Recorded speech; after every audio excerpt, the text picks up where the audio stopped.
बिस्मिल्लाहिर्रहमानिर्रहीम। अस्सलाम वालेकुम स्टूडेंट। आज हम बॉटनी सी chapter number 2 cell, plasma membrane and cytoplasm को रीड करेंगे, जिसमें physiochemical nature of plasma membrane है उसे हम पढ़ेंगे कि इसकी केमिकल नेचर या फिजियोलॉजिकल जो नेचर है वो कैसी है।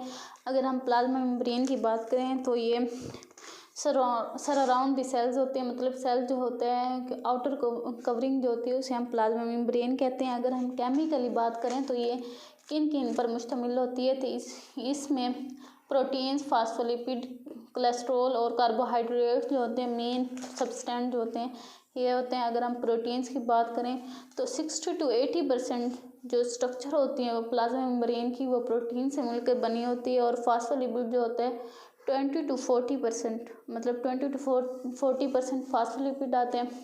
और अगर कोलेस्ट्रॉल की बात करें तो स्मॉल अमाउंट में पाए जाते हैं, और इसी तरह कार्बोहाइड्रेट भी स्मॉल अमाउंट में पाए जाते हैं।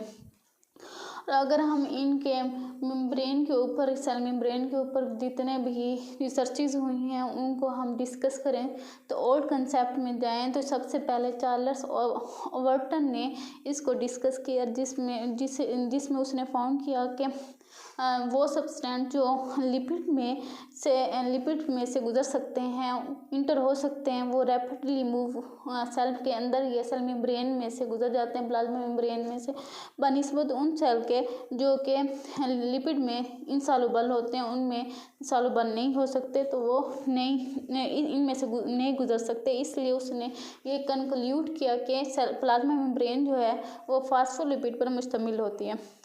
आई लैंगमोयर जो है सेकंड साइंटिस्ट था जिसने ये एक्सपेरिमेंट किया कि उसने आर्टिफिशियल मेम्ब्रेन बनाए, जिसमें आर्टिफिशियल मेम्ब्रेन में फास्फोलिपिड्स और बेंजीन जो है दोनों को वाटर के साथ मिक्सअप किया। इस रिएक्शन के दौरान बेंजीन जो है एवेपोरेशन के ज़रिए आबी बुखारात बन के वो निकल गई, और फास्फोलिपिड जो है उसने मेम्ब्रेन की स्ट्रक्चर जो है उसको बनाया, जिससे ये नतीजा निकलता है कि प्लाज्मा मेम्ब्रेन जो है वो फास्फोलिपिड से मिलके बनी होती है। थर्ड पे गोटर और एफ ग्रेंडल ने ये डिस्क्राइब किया कि सेल मेम्ब्रेन जो है एक्चुअली फास्फोलिपिड बाइलेयर पर मुश्तमिल होती है, और ये डायरेक्टेड जो है इनवर्ड जो होती हैं, मतलब उसमें दो एंड होते हैं, एक हाइड्रोफोबिक एंड होता है और एक हाइड्रोफिलिक।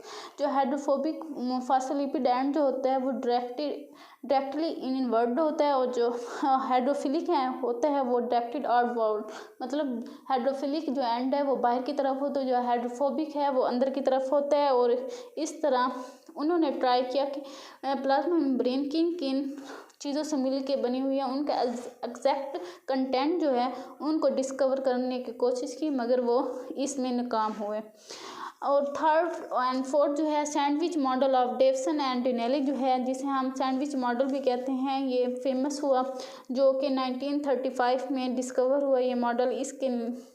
अगर हम इसके देखें तो इसमें लिपिड बाइलेयर जो है वो सराउंड हुआ 2 लेयर्स ऑफ प्रोटीन्स के लाइक सैंडविच, मतलब जैसे सैंडविच में 2 प्रोटीन्स के दरमियान लिपिड लेयर मौजूद होती है। डेवसन एंड डिनेली ने ये सजेस्ट किया जो तमाम सेल की मेम्ब्रेन्स होती हैं वो सिमिलर होते हैं, एक जैसी होती हैं, और इस मॉडल को उस वक्त बहुत ज़्यादा एक्सेप्ट किया गया, ये मोस्ट सूटेबल था। मगर इसमें 2 ऑब्जेक्शन जो है वो रेज आउट हुई। जब ऑल मेम्ब्रेन, मतलब तमाम मेम्ब्रेन को इलेक्ट्रॉन माइक्रोस्कोप में देखा गया तो वो सेम स्ट्रक्चर उनकी नहीं मिली। और जो प्लाज्मा मेम्ब्रेन है अगर हम उसकी थिकनेस देखें तो 7 to 8 नैनोमीटर होती है, मगर माइटोकॉन्ड्रिया की जो थिकनेस लेयर थी वो 6 नैनोमीटर है। तो इस तरह ये बिलीव आया कि उनमें जो परसेंटेज ऑफ लिपिड और प्रोटीन जो है वो भी प्लाज्मा मेम्ब्रेन की इक्वल नहीं थी, तो ये फॉल्स हुआ कि तमाम मेम्ब्रेन एक जैसी होती हैं। सेकंड कंट्रोवर्सी उसमें ये पाई गई कि प्लेसमेंट ऑफ प्रोटीन मॉलिक्यूल्स हैं, प्रोटीन मॉलिक्यूल जो हैं लिपिड बाइलेयर होते हैं। तो मैन रिसर्चर्स ने जब इस मॉडल को एक्सेप्ट ना किया कि लोकेशन प्रोटीन्स की जो है वो सैंडविच मॉडल में सही तरीके डिस्क्राइब नहीं हुई, और प्रोटीन मॉलिक्यूल जो है हाइड्रोफोबिक और हाइड्रोफिलिक एंड रखते हैं। जो हाइड्रोफोबिक है वो उनकी जो प्लेसमेंट थी वो हाइड्रोफिलिक एंड के ऊपर थी, और इस तरह हाइड्रोफोबिक एंड जो है प्रोटीन का वो आउटवर्ड इन वाटर था। तो इस तरह ये कंट्रोवर्सी दो मेन पाए गए। तो मॉडर्न कंसेप्ट ऑफ जो है फ्लूइड म्यूजिक मॉडल का उसे है जो कि एग्जैक्ट प्लाज्मा मेम्ब्रेन को डिस्क्राइब करता है। अगर हम देखें तो इसे S Johnson Singer and Garth Nicolson ने डिस्क्राइब किया कि इसमें फ्लूइड इस मॉडल को 1972 में डिस्क्राइब किया। और इस मॉडल के की अगर हम डेफिनेशन देखें तो इसमें डबल लेयर ऑफ प्रोटीन जो होते हैं वो फास्फोलिपिड के साथ अटैच होती हैं, और जो कि फ्लूइड फॉर्म जो होते हैं मतलब फ्लूइड स्ट्रक्चर जो होते हैं उसमें होते हैं, और जो फास्फोलिपिड बाइलेयर होते हैं वो फ्लूइड सी के तौर पर काम करते हैं यहाँ पे जैसे स्ट्रक्चर में बताया गया। और प्रोटीन जो है वो आइसबर्ग की तरह मतलब जैसे एक बर्फ़ का तोदा होता है समंदर में तैर रहा होता है, सेम प्रोटीन की लेयर जो होती हैं वो प्रोटीन जो होती हैं इस फ्लूइड सी में तैर रही होती हैं। और इसी तरह अगर हम देखें तो मेम्ब्रेन जो होते हैं उनमें कांस्टेंट शिफ्टिंग और चेंजिंग जो हो रही होती है उस वक्त हो रहे होते हैं, मगर ये अपनी यूनिफॉर्म स्ट्रक्चर जो है उसे बरकरार रखते हैं। इसलिए मोज़ेक वर्ड जो है यूज़ किया गया जिसमें डिफरेंट काइंड ऑफ प्रोटीन जो हैं वो यूज़ होती हैं। अगर हम इन प्रोटीन्स को देखें तो ये फास्फोलिपिड में यहाँ पे फास्फोलिपिड लेयर में डिस्पर्स हो जाती हैं। अगर हम इनके इस मॉडल में मेन पॉइंट्स देखें तो इनमें सबसे ज़्यादा मतलब फर्स्ट नंबर पे फास्फोलिपिड आते हैं, मतलब इनमें फास्फोलिपिड पाए जाते हैं जो कि 2 टाइप्स के होते हैं, एक पोलर एंड होता है और एक non polar and. Polar and को हम हेड भी कहते हैं जो कि फास्फेट ग्रुप से मिलके बना हुआ होता है। पोलर स्फेरिकल हेड जो होते हैं located over the cell surface होते हैं, ये आउटर और इनर होते हैं। इसे हम हाइड्रोफिलिक भी कहते हैं कि ये वाटर अट्रैक्टेड होते हैं, मतलब वाटर की तरफ ये अट्रैक्ट होते हैं। और नॉन पोलर एंड और टेल जो है ये फैटी एसिड मॉलिक्यूल से बनी होती हैं। इसमें नॉन पोलर जो होते हैं एंड जो होते हैं वो एक फेस करते हैं एक दूसरे को मिडल में, और इस तरह टेल जो होते हैं वो अट्रैक्ट करते हैं एक दूसरे को, तो इसलिए ये रिपेल करते हैं वाटर को, इसलिए इन्हें हम हाइड्रोफोबिक भी कहते हैं।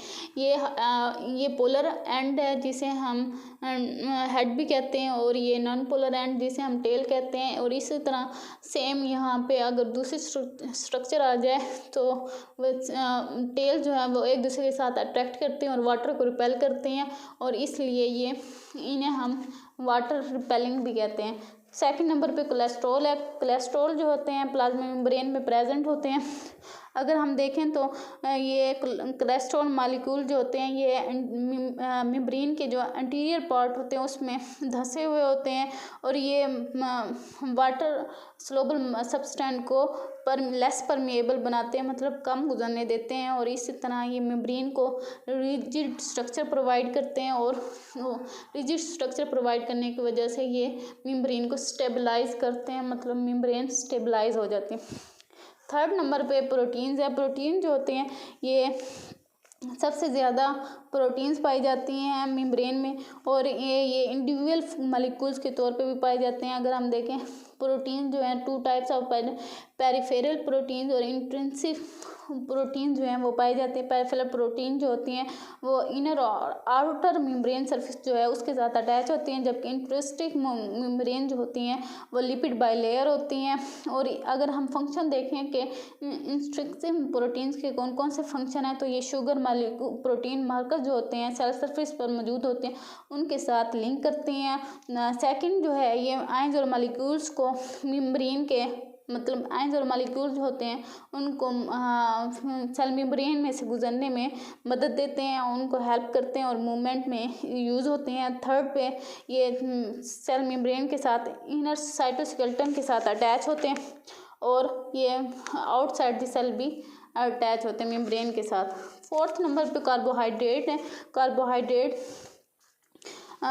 2 स्ट्रक्चर में मेनली पाए जाते हैं, जो ग्लाइकोप्रोटीन वो कार्बोहाइड्रेट जो प्रोटीन के साथ अटैच होते हैं उन्हें हम ग्लाइकोप्रोटीन कहते हैं, और जो लिपिड्स के साथ अटैच होते हैं उन्हें हम ग्लाइकोलिपिड्स कहते हैं। और ये ग्लाइकोलिपिड जो होते हैं ये प्लाज्मा मेम्ब्रेन की सरफेस बनाते हैं, और ग्लाइकोलाइसिस जो होते हैं ग्लाइकोकैलिस जो होते हैं ये कार्बोहाइड्रेट की सरफेस और प्रोटीन की पोर्शन जो होते हैं उनके साथ प्रोटीन और लिपिड्स की स्ट्रक्चर के साथ मिल के ग्लाइकोकैलिस जो होते हैं जिसे हम सेल कोट भी कहते हैं वो बनाते हैं। ग्लाइकोकैलिस जो होता है कि ये कम्प्लेक्स अरेंजमेंट होती हैं जो कि डिफरेंट शुगर मॉलिक्यूल्स के ग्रुप जो होते हैं उनको उनसे मिलके बनी हुई होती हैं। ये शुगर मॉलिक्यूल जो होते हैं फिंगरप्रिंट के तौर पर काम करते हैं, इसलिए ग्लाइकोकैलिस जो होते हैं ये रिकॉग्नाइजेशन ऑफ सेल के लिए बहुत ही ज़रूरी होता है। ये सेल के सर्टेन सेल के जो बिहेवियर को कंट्रोल करता है और इस तरह ये की कंपोनेंट होता है कोऑर्डिनेटिंग और सेल के और बिहेवियर जो होता है एनिमल्स के एक दूसरे के साथ उनको मेंटेन रखने में ग्लाइकोकैलिस का बहुत ज़्यादा इम्पोर्टेंट रोल होता है। इस तरह आज का ये टॉपिक कंप्लीट होता है। बाकी पार्ट जो है वो नेक्स्ट टॉपिक में वीडियो में हो गया। अल्लाह हाफिज़।